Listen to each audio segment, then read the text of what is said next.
Coming up on 5 Minute News.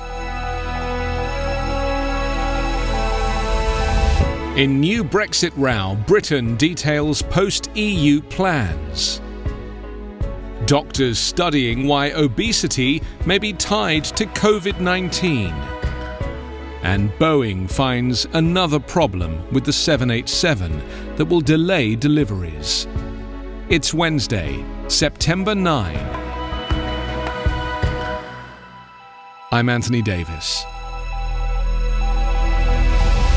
Britain will set out new details of its blueprint for life outside the European Union today, publishing legislation a government minister acknowledged would break international law in a limited way, and which could sour trade talks. After leaving the EU in January, Prime Minister Boris Johnson had pushed on with plans for the end of a status quo period in December and hoped a bill on Britain's internal market would set in stone the transfer of powers from Brussels. But with talks with the EU all but stalled over fisheries and state aid, a statement from his Northern Ireland minister Brandon Lewis that the new bill would break international law in a very specific and limited way may only worsen matters. The EU has warned Britain that if it reneges on the divorce deal, there would be no agreement. London has repeatedly said it will respect the withdrawal agreement and Northern Ireland Protocol, saying its bills contained only clarifications. Britain and the EU say they have until October to agree a free trade deal, which would ease the worries of some companies who fear disruption at the borders and of supply chains at a time when many are struggling with the coronavirus crisis. In a statement, the government hailed its internal market bill as a way of empowering Britain and ending the reign of unelected EU bodies. The bill is intended to allow all companies to be able to trade unhindered in Britain's four nations, to transfer powers to Britain, allowing it to replace some of the EU spending programmes, and set up a new body to monitor internal trade.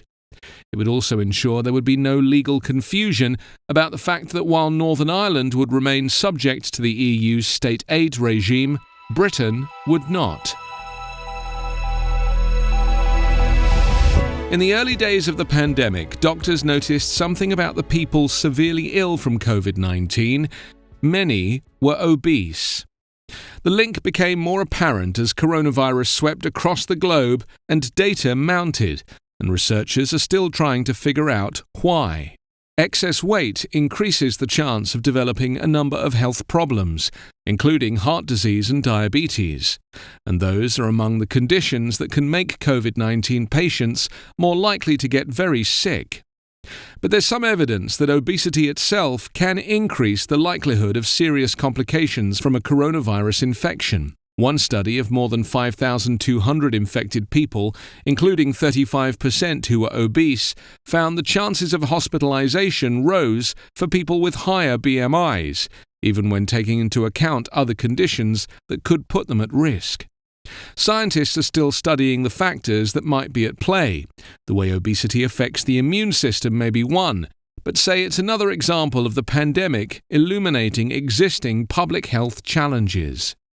Obesity may be one reason some countries or communities have been hit hard by the virus, researchers say. In the United States, the obesity rate among adults has climbed for decades and is now at 42%. The rate is even higher among Black and Hispanic Americans. A person who is 5 feet 7 inches tall is considered obese starting at around 190 pounds, or a body mass index of 30. The increased risk for serious COVID-19 illness appears more pronounced with extreme obesity or a BMI of 40 or higher. Another issue is chronic inflammation, which often comes with obesity. Inflammation is a natural way our bodies fight harmful intruders like viruses, but long-lasting inflammation isn't healthy and could undermine your body's defenses when a real threat arises. Meanwhile, in Washington, Senate Majority Leader Mitch McConnell said on Tuesday the Senate would vote on a trimmed-down Republican coronavirus relief package, though it has a slim chance of passing in the face of Democrats' insistence for more sweeping aid, including hundreds of billions of dollars for state and local governments, more generous jobless benefits, and help for renters and homeowners along with other provisions in the House Democrats' $3.5 billion relief bill that passed in May. Boeing has recorded its first orders of the year for the grounded 737 MAX, but a new flaw has surfaced in another of its planes, compounding the company's struggle to recover during a pandemic that has undercut demand for new jetliners. Boeing said yesterday it is inspecting part of the tail of the larger 787 Dreamliner after finding that pieces were clamped together too tightly, which could lead to premature fatigue of a part called the horizontal stabilizer. The company says it believes the problem affects 893 of the nearly 1,000 787s that have been built. The Federal Aviation Administration said it is investigating the matter. Boeing disclosed last month that it found two other manufacturing flaws in the 787, which Boeing calls the Dreamliner, and is built largely of carbon composite materials. The company grounded 8 planes because of those issues. So far this year, Boeing has lost 932 more orders than it has gained. The pandemic has undermined air travel, leading to fewer flights and leaving airlines with no need for new planes. You can subscribe to 5-Minute News on YouTube with your preferred podcast app. Ask your smart speaker or enable 5-Minute News as your Amazon Alexa flash briefing skill. Please subscribe, rate and review us at 5minute.news. 5-Minute News is an independent production covering politics, inequality, health and climate, delivering unbiased, verified and truthful world news daily.